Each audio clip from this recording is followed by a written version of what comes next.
अडानी समूह द्वारा बरमाणा एसीसी और दालाघाट अंबुजा सीमेंट प्लांटों को अचानक बंद करने पर सीटू भड़क गई है और इसके खिलाफ डीसी ऑफिस शिमला पर प्रदर्शन भी किया गया है। सीटू ने इन प्लांटों को अडानी कंपनी द्वारा तानाशाही पूर्वक गैर कानूनी तरीके से बंद करने की कड़ी निंदा की है और सरकार से इस कंपनी के खिलाफ आपराधिक मामला दर्ज करने की मांग भी की है। सीटू ने मांग की है कि इन उद्योगों को तुरंत शुरू करवाया जाए। सीटू प्रदेशाध्यक्ष विजेंद्र मेहरा ने कहा कि अडानी कंपनी हिमाचल प्रदेश में तानाशाही व अराजकता पर उतारू है, जिसका ताजा उदाहरण एसीसी बरवाणा व अंबुजा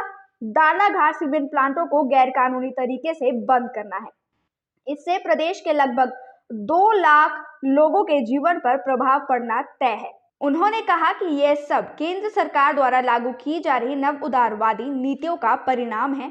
जिसके कारण अडानी कंपनी खुली लूट व भारी मुनाफाखोरी करने का आमदा है। इन कारखानों को अचानक बंद करने में इनमें काम कर रहे हजारों कर्मचारियों और मजदूरों की नौकरी पर संकट पैदा हो गया है और अडानी कंपनी के इस गैर कानूनी कदम से सीमेंट ढुलान में लगे हजारों ट्रक ऑपरेटरों और उनमें काम करने वाले ड्राइवरों व कर्मचारियों का रोजगार छिन जाएगा।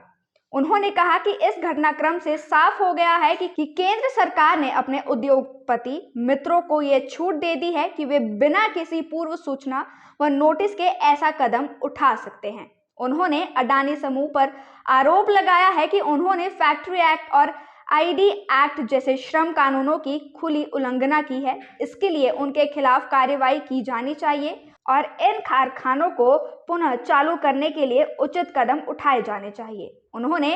कंपनी की उस दलील को भी हास्यास्पद बताया है जिसमें उसने कहा कि ये कारखाने घाटे में चल रहे हैं, इसलिए इन्हें शट डाउन किया गया है। उन्होंने कहा कि कुछ समय पहले जो कारखाने मुनाफे में थे वे अचानक कैसे घाटे में चले गए। उन्होंने राज्य और केंद्र सरकार से इन कारखानों को जल्दी शुरू करवाने के लिए हस्तक्षेप की मांग की है।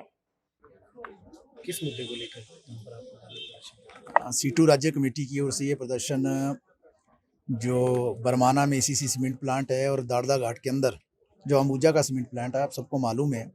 कुछ समय पहले जो है अडानी कंपनी ने उसको ले लिया था और आज से 3 दिन पहले जिस तरीके से आनन फानन में एक नोटिस जो है चस्पा कर दिया गया दोनों प्लांटों के बाहर और ये कहा दिया गया कि ये प्लांट जो है अनिश्चितकालीन के लिए बंद हैं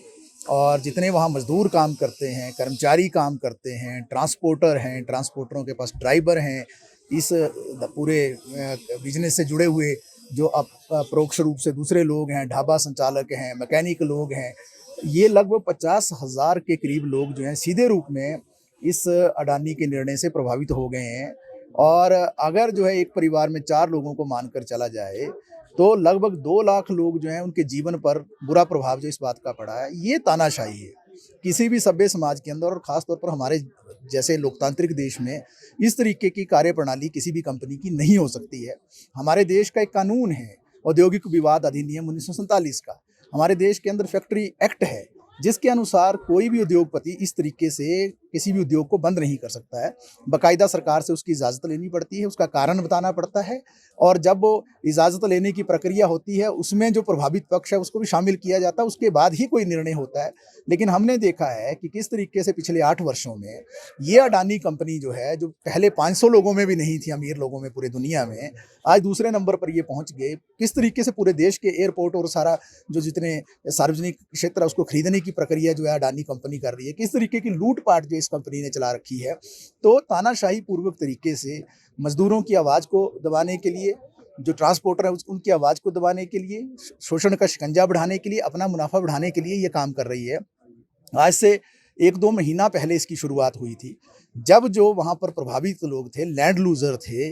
उनको जो है ये नोटिस जारी किया गया था कि अगर उनमें से कोई कंपनी के अंदर जो है सीमेंट प्लांटों के अंदर नौकरी भी कर रहा है और दूसरी तरफ उनका जो है कोई ट्रक या कोई ट्रॉला भी वहाँ पर लगा है, तो उनको ये चॉइस दी गई, बल्कि बाध्य किया गया उनको कि वो एक को छोड़े। तो बहुत सारे उस वक्त जो मजदूर थे उनको नौकरियां भी छोड़नी पड़ी। तो जिनकी ज़मीनें ली कौड़ियों के भाव ये ज़मीनें इन लोगों ने खरीदी पहले की जो पुरानी कंपनियां थी। और आज जिस तरीके से ये पूरी प्रक्रिया चल रही है, ये सीधे सीधे रूप में सरकारों की जो मिली भगत रही है इन कंपनियों के साथ। हम शुरू से कहते रहे CITU की ओर से कि जो इस देश के बड़े बड़े उद्योगपति हैं उनके साथ जो विभिन्न सरकारें हैं वो जो है मिली भगत करती रही है। तो आज के प्रदर्शन के माध्यम से हम ये मांग करते हैं कि तानाशाही पर अंकुश लगना चाहिए।